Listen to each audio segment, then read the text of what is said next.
تلفات. السلام عليكم. السلام عليكم. حياك الله استاذ حمد، ونعتذر عن الاطاله طال عمرك. لا عادي، الله يطول. مساكم الله بالخير جميعا. الله يحفظك. استاذ حمد، لعل يبدا معك الاتصال مداخلتك سريعا عشان وقت البرنامج بدا يداهمنا الان. ذكر لكم وكتبتم في احدى الصحف المحليه اليوميه المقروءه مقالا عن الدرباويه وما يحدث في هذا العالم، ونزلتم بنفسكم ودخلتم في هذا العالم. لو تحدثونا باختصار عاجل عن هذا الموضوع. اول شيء اشكرك يا استاذ محمد على طرح هذه المواضيع طول العمر الاجتماعيه والحساسه والمهمه صراحه، وشكر لك وشكر للضيوف فقد تكلموا وهم خير من يتحدث في مثل هذا الموضوع. جزاك الله خير، من حسن ظنك طال عمرك. تفضل. انا طال عمرك بس بعطيك نقاط على عجاله علشان الوقت طول العمر. سم.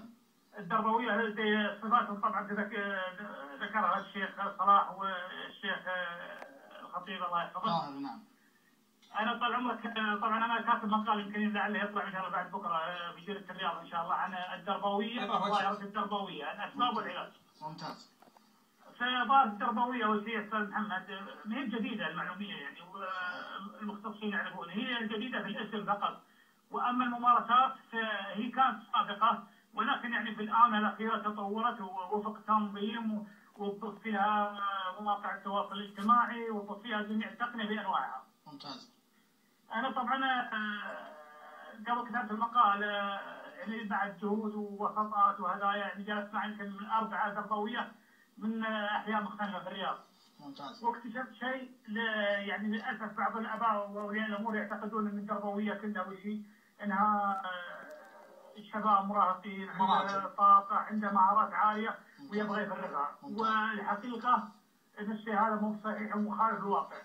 الحقيقة الدربوية يا طويل العمر شباب انا اعرفهم تعريف شخصي ويكون قابل للصح وخطأ، ولكن من خلال ما سمعت منه ومن خلال ما جلست الدربوية شباب منحرفين سلوكيا سواد زي ما تفضل الشباب، والدافع الرئيسي والسبب الرئيسي للتسليط ويضحي بعمره لسبب استدراج الأحداث والشبان والصغار السن، يعني من في المتوسطة إلى أول ثانوي إلى صف ابتدائي. هذا السبب الرئيسي في حدوث هذه الظاهرة، وأنا ما أتكلم من فراغ، أنا جلست مع أكثر من واحد وصارحني مصارحة وذكر لي حتى كلام يعني ما أتجرأ أقوله قدامكم. هذا الحاجة الأولى. الحاجة الثانية طول عمر في الدربوية يجتمع فيهم يا أستاذ محمد مخاطر كثيرة. لعله باختصار أستاذ حمد، كلام بعد شيء لكن لعله باختصار وسريع. تفضل. أبشر أنا بقول باختصار. يجتمع فيهم طبعا في السرقة بأنواعها، سرقة الأهل وسرقة الممتلكات العامة. يجتمع فيهم طبعا في المخدرات بأشكالها وأنواعها، شراب وحبوب التجول وتحشيش، استخدام وترويج. ولا يخفى عليكم أن الشاب المراهق سريع التأثير بالبطل المزعوم اللي هو المفحص، سريع التأثير به. والحاجة الثالثة أكرم الله مسامعكم ما يجي يحصل ما هو يفكر فيه من انحرافات سلوكية. وفي الأخير عندي 3 رسائل أوجهها وهي لعلاج هذه الظاهرة. الرسالة الأولى يا طويل العمر الجهات الأمنية، أتمنى تكثيف الضبط وتشخص هذه الحالة على أنها شروع في الاعتداء على الأنفس وعلى الممتلكات العامة، وتحال إلى هيئة التحقيق والدعاء العام على أنها قضية وليست ممارسات سلوكية، على أنها قضية ويحول على الشرع ويحكم فيها. هذه الحاجة الأولى. الرسالة الثانية أطالب بتكوين لجان من الأمن العام ومن الأخصائيين الاجتماعيين، وحط تحت الأخصائيين 70 خط، فهم أقرب، ومن الرئاسة العامة لرعاية الشباب لوضع دراسات مستفيضة عن هذه الظاهرة ووضع حلول مناسبة لها، ووضع داعي لها. الرئاسة العامة لرعاية الشباب على مسؤولية الرئاسة العامة الكلمتين الأخيرة رعاية الشباب لازم لهم دائل وفق نظام وفق دراسات وفق أمور تربوية صحيحة.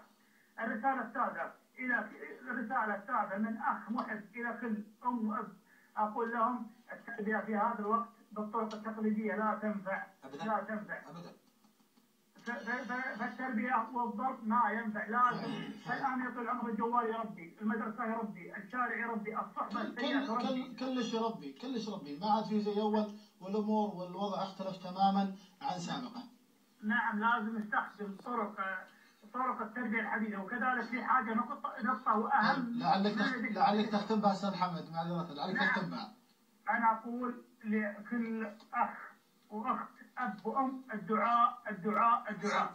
والله يا استاذ محمد اني يؤسفني في محاضرات حضرتها مع مدربين انه يحط لك 50 خطوه في التربيه ويحط الدعاء في جزئيه في خطوه، وهي اهم الامور هذه كلها. يا اخي اذا صليت فرض عيدك اللهم اصلح عيالي، اللهم اصلحهم، الدعاء اثره طيب. بارك الله فيك استاذ حمد، شاكر. وبالاخير اشكر ضيوفك ان اتحت فرصه لنا نتحدث عن هذا الموضوع المهم. تشرفنا بك طال عمرك، شكرا لك. كان هذا الاستاذ حمد انتيفات، كاتب وصحفي واعلامي سعودي، شكر الله له.